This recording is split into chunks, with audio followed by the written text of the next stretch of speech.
के सितंबर के महीने में सरकार ने एक देश एक चुनाव के लिए बनाई गई हाई लेवल कमेटी की सिफारिशों को भी मंजूरी दी थी, जिसमें लोकसभा, राज्य विधानसभा और स्थानीय निकाय चुनावों को चरणबद्ध तरीके से एक साथ कराने का प्रस्ताव था। सिफारिशों के अनुसार पहला बिल संविधान के अनुच्छेद 82A में संशोधन करेगा, जिससे लोकसभा और विधानसभा के कार्यकाल की समाप्ति एक साथ हो सके। इस बिल को लागू करने के लिए राज्यों से सहमति की जरूरत नहीं होगी, लेकिन अगर स्थानीय निकाय चुनावों को लोकसभा और विधानसभा चुनावों के साथ कराने का प्रस्ताव आता है तो उसे कम से कम 50% राज्यों की विधानसभा से मंजूरी की आवश्यकता पड़ेगी। अब दरअसल वन नेशन वन इलेक्शन पर विचार के लिए पूर्व राष्ट्रपति रामनाथ कोविंद की अध्यक्षता में 2 सितंबर 2023 को एक पैनल बनाया गया था। इस पैनल ने स्टेक होल्डर्स, एक्सपर्ट से चर्चा के बाद 191 दिन के रिसर्च के बाद 14 मार्च को राष्ट्रपति द्रौपदी मुर्मू को अपनी रिपोर्ट सौंप दी थी। अब मोदी कैबिनेट की मंजूरी के साथ ही एक देश एक चुनाव को लेकर के सियासी घमासान शुरू हो गया।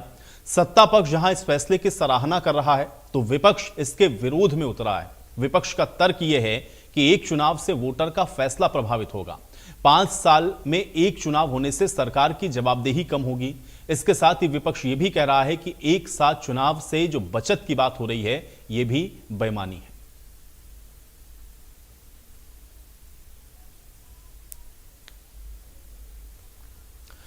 तो पक्ष और विपक्ष में जो तर्क हैं वो क्या आपको बताते हैं। देखिए, पक्ष में तर्क यह है कि एक चुनाव अगर एक साथ होता है, यानी कि एक देश एक चुनाव होगा, तो सबसे पहला तर्क यह है कि पैसे की बचत होगी।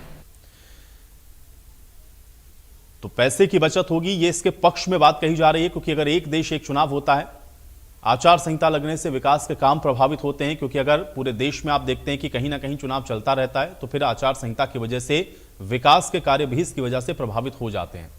अहम बात यह भी है कि बार बार चुनाव होने से जनता परेशान होती है, यह भी इसके पक्ष में जो तर्क है वो रखा जा रहा है। और बार बार चुनाव होने से जनता की परेशानी बढ़ती है, इसलिए पूरे देश में एक साथ ही चुनाव हो जाने चाहिए, यह तर्क है पक्ष का।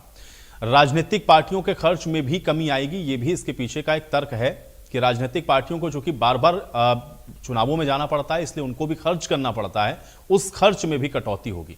सरकारी मशीनरी, सुरक्षा बलों पर जो भार है वो कम होगा, क्योंकि देश के अंदर अलग अलग राज्यों में या जहां पर भी चुनाव होते हैं वहां पर सुरक्षा बलों की भी जरूरत पड़ती है और साथ में पैसा खर्च होता है, ये तो आप देखते ही हैं।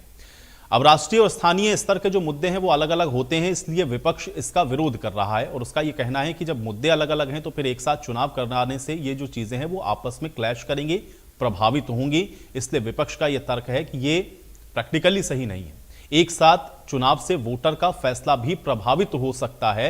विपक्ष ये भी तर्क दे रहा है कि अगर पूरे देश में एक साथ आप चुनाव करवाएंगे, विधानसभा के, लोकसभा के या निकाय के, तो इसका फैसला प्रभावित होने की संभावना है।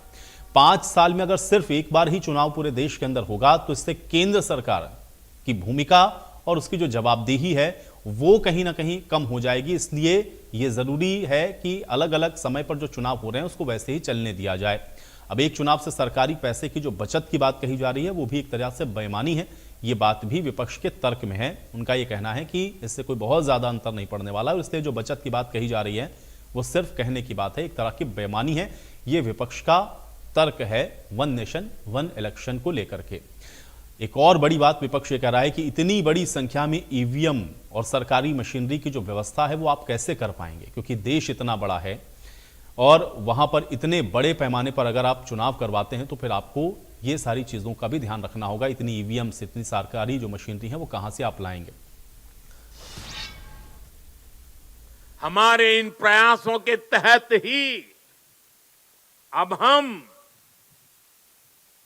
वन नेशन वन इलेक्शन पर काम कर रहे हैं,